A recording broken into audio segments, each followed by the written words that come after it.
Tudo bem com você? A paz do Senhor. O tema do nosso devocional de hoje é apenas uma coroa de espinhos. Então, vamos abrir a palavra de Deus em João capítulo 19, verso 2, que diz assim: E os soldados, tecendo uma coroa de espinhos, lhe a puseram sobre a cabeça e lhe vestiram uma veste de púrpura. Há milênios, a coroa carrega um valor inestimável. Detentores do poder, como reis, rainhas, príncipes e princesas, soldados, imperadores, etc., foram premiados por suas proezas no reino dos homens. Por exemplo, a coroa que a rainha Elizabeth usou tem um valor considerável, estimado em 18 milhões de reais. Veja como é feita a coroa: 2,3 quilos e coberta com mais de 400 pedras preciosas e semi-preciosas, como rubis, safiras, topázios, turmalinas, ametistas, granadas, zircônias e águas marinhas, montadas em uma estrutura de ouro maciço, prata e platina. São pedras valiosas encontradas em lugares remotos do planeta Terra. A perfeição de como eram construídas demonstra que cada detalhe revela algo sobre quem a veste. No entanto, o Rei dos Reis e Senhor dos Senhores vestiu uma coroa de espinhos.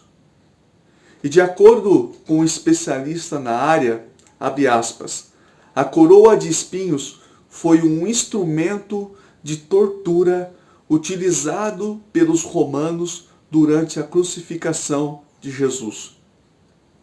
Segundo a Bíblia, esse instrumento foi tecido de galhos e espinhos secos e colocados na testa de Jesus instantes antes da sua crucificação, fecha aspas. Essa coroa de espinhos não tinha valor algum.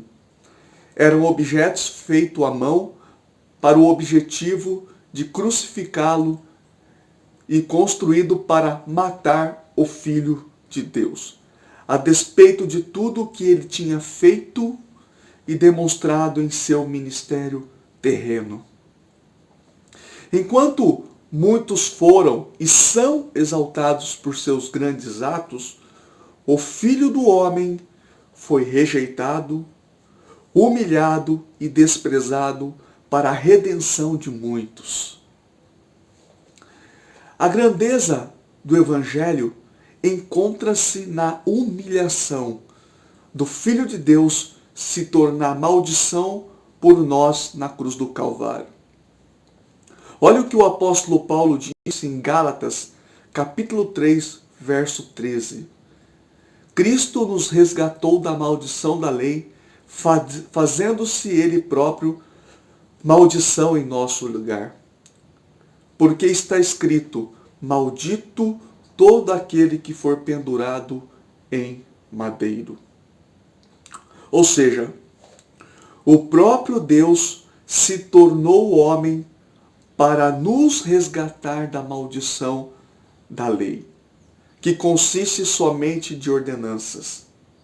Para tanto, ele desfez as obras do diabo, e a Bíblia nos diz claramente em Colossenses capítulo 2, verso 15, que diz assim: despojando os principados e as potestades, publicamente os expôs ao desprezo, triunfando deles na cruz. Enquanto muitos reis conquistaram reinos através do seu poder, o Filho do Homem destronou o causador de tudo isso, Satanás. Saiba, cristão, a cruz que o nosso Senhor carregou e também aquela coroa de espinhos não pôde deter as obras de Deus através do seu Filho. A morte de Jesus nos comprou de volta para Deus. Ele nos resgatou de volta para o Pai. Olha que texto maravilhoso. Se encontra em Isaías capítulo 53, verso 10, que diz assim: Todavia ao Senhor agradou moê-lo, fazendo-o enfermar, quando der ele a sua alma como oferta pelo pecado. Verá a sua posteridade e prolongará os seus dias. E a vontade do Senhor prosperará nas suas mãos. Conclusão. À vista de alguns homens, o Senhor Jesus foi um fraco e também um grande fracasso para a humanidade. Mas para nós, bilhões de cristãos, a sua morte e a coroa de espinhos custaram, durante a história, multidões se curvando aos seus pés. Na verdade, apenas uma coroa de espinhos representa não a morte, mas o próprio Deus estabelecendo por meio do Filho um meio para resgatar seus filhos em todas as nações do mundo. Todos os que creram ressurgirão com ele em glória.